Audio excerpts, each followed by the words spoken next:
Welcome to the deep dive. So we've got this really interesting set of materials today, all focused on road safety, traffic laws, driving practices here in Israel. That's right. And our job really is to sift through it all and pull out the key things, the stuff you absolutely need to know to drive safely and well responsibly. Exactly.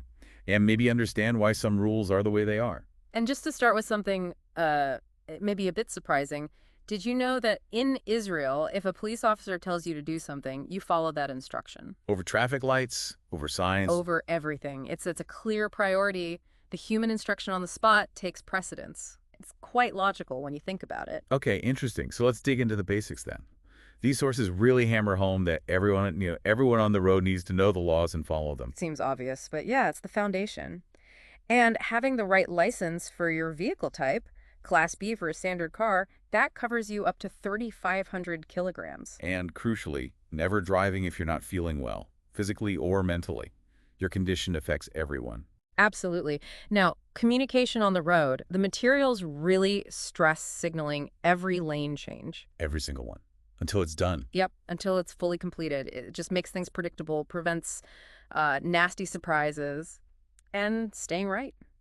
Right. The default is stay right. Why is that emphasized so much? Well, safety mainly. It allows others to overtake on the left safely, improves the general flow, and actually increases your visibility, especially for things like motorcycles. Okay. And if someone ahead is signaling? Give them space. Let them finish their move. Predictability, again. Makes sense. And those lines on the road? Solid versus dashed? Simple enough. Solid line, don't cross. Dashed line, you can cross, like for overtaking, but only if it's safe and legal, obviously. And there's specific merge signs too, right? Like Yeah. diagrams showing a lanes join. Exactly. Signs like 123 to 126 and A. Understanding those helps everyone know who needs to yield, makes merging smoother. Good to know. What about parking? The signs can be confusing. Yeah, you've got the no parking sign, that's 432, and then the stricter no stopping or parking, which is 433. And how long do those last for? Usually until the next intersection or until you see sign 434, which specifically says end of no parking stopping. Keeps things clear. Okay. And those really narrow roads you sometimes find. Ah, yes. Sign 307 means give way, and 308 means you have priority. They sort out who goes first in tight spots. Right. Prevents those awkward face-offs. Precisely. Now, a quick way to signal you're in trouble. Hazard lights. All indicators flashing. That's the one. Universal distress signal. And sign shapes and colors are important cues, too. Okay, like squares for info, red triangles for warnings. Blue circles for mandatory actions like go straight, red circles for prohibitions, don't do this, and yellow often points to public transport. Got it. And sign 618. One-way street. Okay. And coming the other way, you'd see the big red circle, no entry, sign 402. And the horn. Use sparingly. Only to prevent immediate danger, basically, not for telling someone off. Okay, now that hierarchy you mentioned earlier. Police first. Top of the list. Police instructions override everything else. Then comes traffic lights. Unless they're flashing yellow. Right, flashing yellow is more like a warning. It has lower priority than actual priorities signs like give way. After solid lights, it's traffic signs, and then the general rules of the road. And you can't just jump out of the car anywhere. No, not from the roadside. Except for the driver, or maybe the front passenger on the left side of a one-way street. And police showing ID means you obey. Simple as that. What about who's responsible if there's an offense? Generally, the vehicle owner, unless they can prove someone else was driving. But crucially, both the owner and the driver are responsible for the car being roadworthy. And the point system.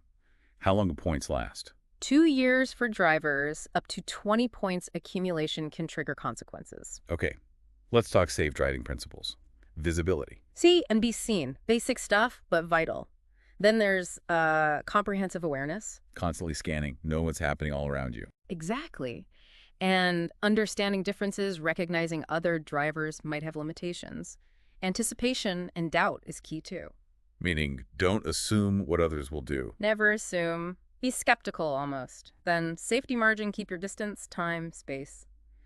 And finally, proficiency and fitnesses. Knowing the rules, being competent, licensed, and having a safe car. It all ties together for safer driving. Makes sense. What about the road structure itself? One-way streets. You can usually pass on either side on a one-way, unless signs say no. Interchanges are those big, multi-level junctions. And always keep right. Generally, yes, on all roads, unless you're overtaking or getting ready to turn left, and always, always be aware of your blind spots. Right. Okay, pulling out of driveways. Pedestrians on the sidewalk have priority, always, and divided crosswalks. Treat them like two separate crossings. Good tip. And signaling when slowing down. Yes, it's courteous and safe, gives the driver behind warning. And social pressure. Seat belts. Everyone's responsible. Driver, passengers belt up. Everyone shares responsibility for what happens in the car. Now, two-wheelers. Motorcycles first. Lights on, day and night, right? Yep, mandatory. Protective gear, too. And they need specific following distances, different overtaking rules. And no parking near bus stops. And never ride with the side stand down. Sounds minor, but dangerous. Slow before curves, obviously. What about electric bicycles? Different rules. Yes. Motor cuts out at 25 km/h. Rider must be 16, needs a bell, brakes, rear reflector. And crossing at pedestrian crossings. Dismount and walk. No riding on sidewalks generally. Slow down or stop for flashing yellows at junctions. Passengers only if it's built for it. Add ride position. Far right. Be aware of stability, control speed. Police can check for impairment. And definitely no highways for e-bikes. Speed. Big topic. Never exceed the limit, obviously. And limits vary urban, interurban highways. Right. But there's also this idea of reasonable speed, meaning adapt to the conditions, not just the sign. Can you control the vehicle? That's the question. And speed limits apply even when overtaking. Yes. And overtaking on two-way roads is inherently risky. Higher speed means much longer stopping distances. Which leads us to following distance. Crucial for reaction time. Absolutely. Gives you vision, time to react, reduces collision risk. Wet roads, sandy roads need even more distance. Talk us through stopping distance. It's reaction time plus. Reaction distance, how far you travel while reacting, plus braking distance, how far you travel while braking. Speed, fatigue, impairment, road conditions, they all make it longer. So lower speeds are always safer. Fundamentally, yes. And increase following distance in bad weather or if you're tired. Distracted driving. Texting is a complete no-no. Absolutely forbidden. But even hands-free calls, fiddling with sat-nav, loud music, it's all distraction. Phone calls more distracting than talking to a passenger. Studies suggest yes. It delays reaction, increases stopping distance, raises accident risk massively, and no headphones in both ears for music. What about alcohol? It's a depressant. Drowsiness, slower glare recovery, poor judgment of speed and distance, messed up coordination, risk-taking, the list goes on. Even energy drinks can be bad. They might mask fatigue, but can worsen actual driving performance. Police can test you, and refusing a test is like admitting guilt. Designated driver is the only safe way. Okay, shifting to urban driving. U-turns. Allowed, unless signed otherwise, but only when safe. Pedestrian crossings.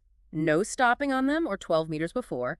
Yield when exiting gas stations. No stopping on single-lane, two-way roads with a solid center line. Correct, not even on the shoulder. Parking max 40 centimeters from the curb. No parking on sidewalks unless signed. And overtaking before pedestrian crossing. Never. Or if a vehicle is stopped at one. Overtaking on two-way streets needs clear distance. Stop fully at stop signs before the line. Reversing. Only if necessary and safe. Slow down or stop for school buses. Overtaking on the right is very restricted. What if someone's overtaking you? Keep right, maintain speed, maybe slow slightly if it helps them get past safely, especially if there's oncoming traffic. Signal every lane change. Intersections. Giving way means letting others continue without changing speed or direction because of you. Solid traffic lights beat give way signs. And no signs at all. yield to the right. And if turning left, yield to oncoming traffic too. Right. Rural driving. Higher speeds, right. 80 kilometers without separation, 90 with. And on narrow, steep hills. Descending vehicle should stop for the ascending one. Lane changes. Check. Signal moves smoothly. Overtaking multiple cars needs extreme care. Following too closely in rural areas is bad. Reduces visibility, makes overtaking riskier. If someone's overtaking you with oncoming traffic, edge right, maintain speed, maybe slow to help. Highway shoulders, emergencies only. Slow down for curves, check blind spots. Definitely. No stopping or picking people up on highways unless broken down. On other roads, if you pull over, first person out needs a reflective vest. Never cross solid white lines. Keep right of the center line. Don't overtake with poor visibility or near junctions crossings. And when you finish overtaking, cancel your signal and only pull back right when you see the whole front of the car you passed in your mirror. Overtake only when safe and there's a decent speed difference. Adverse conditions. Downhill. Low gear, minimize braking, curves, slow before, accelerate gently out. Wheel lockup means loss of steering. ABS helps prevent that. But ABS isn't magic, especially in rain. No, high speed on wet roads can still cause skids hydroplaning. ABS might vibrate or make noise when working hard. That's normal. ESP helps correct skids and turns. What about airbags? SRS airbags reduce injury, but seatbelts are still essential. Fog, low beams, and fog lights. Don't coast downhill in neutral. Slow down for crests and blind spots, bucking downhill. Wheels towards the curb. Manual in reverse, auto in park, brake failure, stop safely, get towed. Long descents, overheat brakes, use low gear for engine braking. Active safety, ABS, ESP, prevents accidents. Passive safety, airbags, belts, cage, minimizes injury in an accident. Night driving, fatigue, both impaired driving. Significantly, no accidents if someone's injured. Must stay, give aid, call emergency services, wait. Unless police say otherwise or you need to move someone injured, police can suspend licenses for 90 days in fatal accidents if they suspect fault. Property damage only. Exchange details, move cars off the road, hit a parked car, leave details visibly, report to police within 24 hours. Finally, new drivers, first 2 years, big restrictions. Yes. License renewal can be denied for serious offenses.